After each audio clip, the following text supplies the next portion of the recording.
saya dengan Mas Putra selaku owner dari Bakso Kang Laro dan anaknya dari Pak Laro yang nomor 1. Oh iya.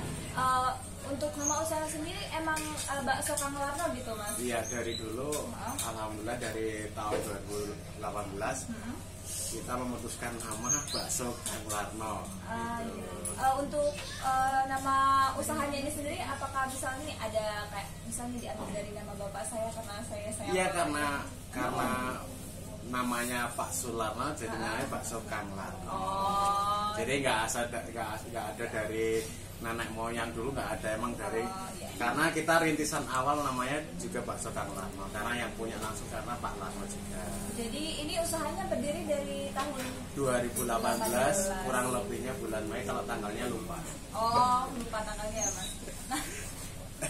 Nah kedepannya ini dari usaha Bakso Kang Laro ini apa sih yang pengen dicapai lagi gitu, misal mau pastilah Mbak, kalau orang usaha itu pasti pengen punya impian yang lebih gede, lebih punya banyak cabang biar lebih gede lagi pemasukannya. Tapi kita untuk saat ini untuk fokus ke satu tempat dulu, karena untuk mau menjangkau ke lebih besar lagi otomatis kita harus banyak salah satunya karyawan yang banyak lagi, harus mengatur itu. Makanya untuk saat ini kita fokus ke satu dulu Mbak. Fokus ke satu dulu? Iya, satu tempat dulu. Nah ini udah ada berapa karyawan gitu Mas di usahanya gitu? Alhamdulillah untuk saat ini belum ada karyawan sama sekali Pak. Jadi satu sama sekali, karena kita di sini ini kerjain satu keluarga Mbak. Satu keluarga. Semuanya satu keluarga. Itu adik saya, itu adik saya nomor 2. Yang cowok, kalau yang pernah lihat cowok itu adik saya nomor 3. Gitu. Jadi nggak ada karyawan luar. Jadi rahasia terjamin. Berarti Mas sendiri nih yang ngeracik semuanya, mulai dari baksonya gitu? Enggak Mbak, kalau kita pembagian kerjanya Mbak, setiap kalau semuanya saya capek Mbak, masak kita belanja, masak sendiri, jualan sendiri, semua capek. Kita ada kerja tim Mbak, ya kerja tim lah. Ya kerja tim lah. Jadi kalau pagi itu saya belanja, masak Pak Larno, yang jualan anaknya. Jadi yang menjaga cita rasanya tetap Pak Larno. Pak Larno sendiri ya Pak. Berarti yang di usaha Mas ini yang paling unggul tuh apa gitu? Kayak misalnya nomor 1 kita di kuah Mbak. Di kuah gitu. Kuah bisa dibedakan dari bakso yang lainnya, bisa tak jamin. Karena kuah kita emang beda dari yang lain lah, bisa dirasakan dengan bakso-bakso yang lain Mbak. Gitu. Terus yang kedua, unggulan kita ada di bakso rica-rica. Itu bakso rica-rica itu paling laris, yang nomor 1. Ya, paling bestseller. Karena banyak yang orang niru seperti itu belum bisa Mbak. Belum bisa sama yang kita punya gitu. Terus dari sini tuh kayak misalnya dari usaha ini tuh bukan ke depannya, maksudnya apa sih yang masih mau kembangkan gitu, misal dari tempat atau apa gitu? Kalau tempat ya mungkin bisa. Tapi untuk saat ini pasti ini Mbak, karena kita selalu memperbanyak customer baru terus. Customer baru ya? Ya, customer baru kita harus perbanyak terus, karena dari customer baru itu kita tidak akan pernah kehabisan pelanggan. Dari setiap hari pasti ada terus. Dari satu pelanggan itu pasti nanti banyak tumbuh lagi, dari bisa 10 sampai 20 orang baru. Contohnya Mbak, ada satu ya, Mbaknya makan bakso di sini, bikin status WA, pasti teman-temannya nanya itu bakso di mana, bakso di mana. Orang baru kalau mau ke sini pasti langsung datang ke sini yang belum pernah ke sini. Atau enggak itu dari mulut ke mulut gitu. Ya, itu salah satu tipsnya dari saya. Terus selain itu pemasarannya dari apa lagi? Online Mbak. Online juga ya? TikTok nomor 1. Terus udah buka yang kayak pemesanan secara online belum? Udah, dari Grab, Gojek, Shopee sudah. Semuanya sudah. Tapi kita jam ordernya kita batasi sampai jam 6 sore aja.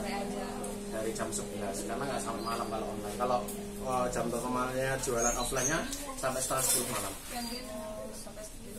Oke Mas, tadi kan sebenarnya sudah banyak dijelasin ya. Nah itu target pelanggan utama dari Bakso Kang Laro itu siapa sih target utama? Ya karena kita mayoritas kanan kiri kita adalah mahasiswa, terus pokoknya lah sini kan mayoritas anak mahasiswa, ya terutama kita sasaran ke mahasiswa.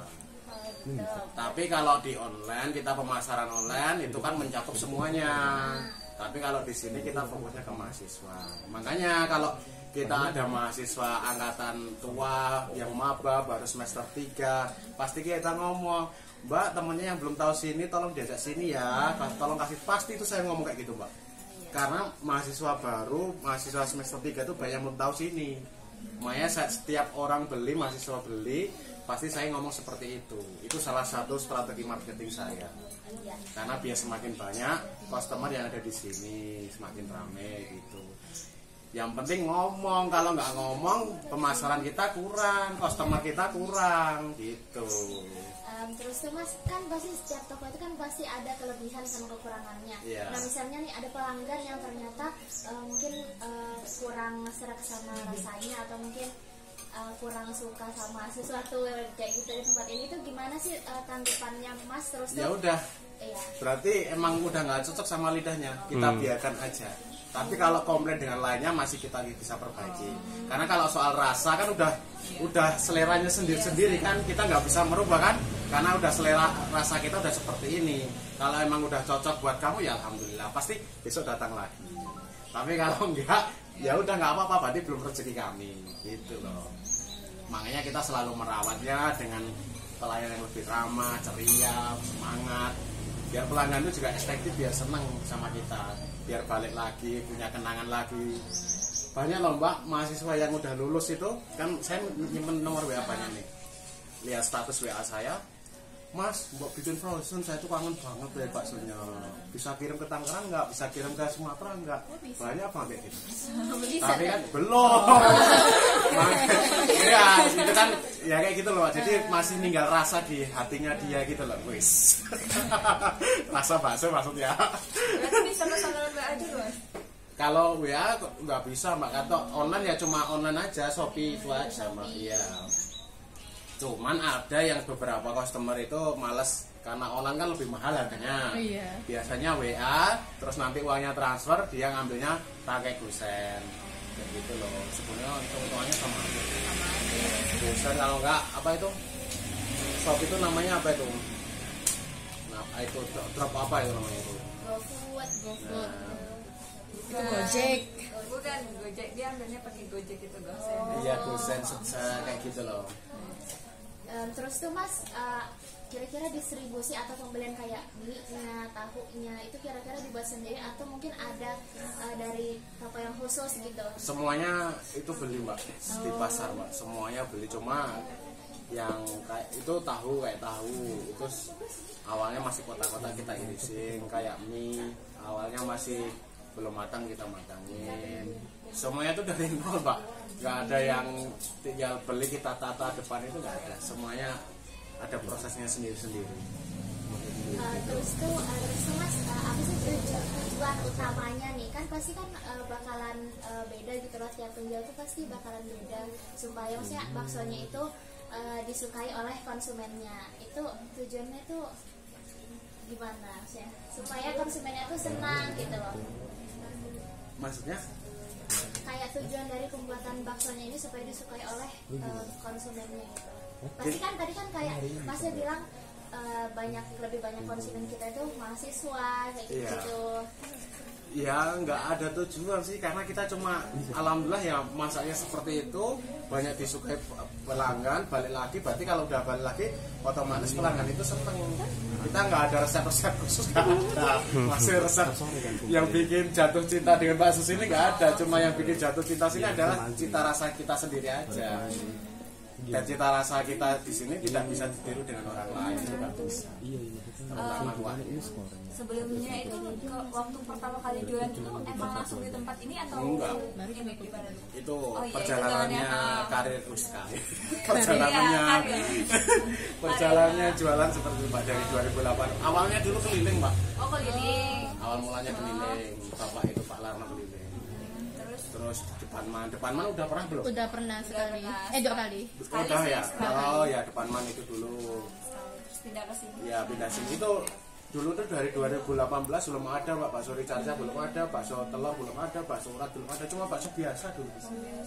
Tapi seiring berjalannya waktu, saya dan Pak Lara tuh selalu keluar inovasi-inovasi untuk bikin bakso baru gitu loh Mbak, rasa baru, biar untuk menarik pelanggan lebih banyak lagi. Nah yang dulu awal mulanya yang pengen yang cepat menarik pelanggan tuh yang bakso ricarsa itu. Banyak orang penasaran itu Mbak. Tapi setelah tahu rasanya, kalau yang nggak suka pedes kan pedes banget ya. Ya pedes banget. Enak mas, tapi pedes banget. Gitu. Oh iya mas, terus tuh apa sih latar belakangnya, kenapa sih memilih untuk berjualan bakso? Iya karena dulu enggak. Dulu awalnya Pak Lama itu nggak sengaja. Nggak apa-apa mbak, nggak apa-apa. Apa mau sekalian wawancara sini? Lewat aja kok. Dulu awalnya nggak sengaja mbak. Dulu kan kakaknya Pak Larno kan jualan di Jakarta mbak. Orang asli Wonogiri juga.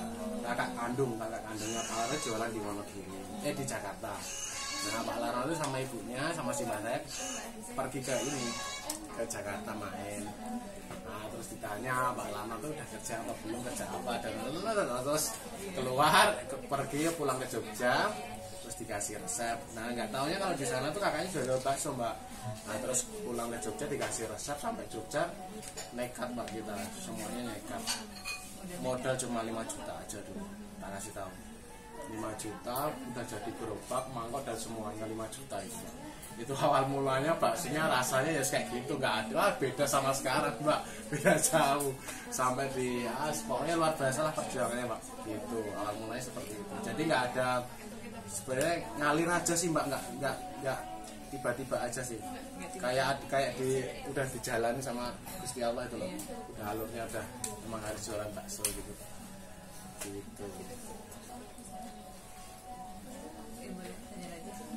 Udah. Masih ada satu lagi. Satu lagi Apa? Kalau mengenai kayak keuntungannya, terus tuh ruginya gitu, bisa dijelaskan? Oh bisa mbak. Awal mula pasti kita banyak rugi mbak, karena kita masih mencari pelanggan. Jujur mbak, masih banyak rugi, masih tombok, nggak balik modal, itu pasti. Orang bisnis, orang pengusaha, wirausaha pasti kayak gitu mbak. Awal mulai merintis perusahaannya pasti kayak gitu. Nggak semuanya ujuk-ujuk langsung jadi itu enggak. Tapi alhamdulillah mbak, sekarang lebih dari 2 kali PNS Jogja mbak, kayak negeri, serius mbak, hasilnya luar biasa.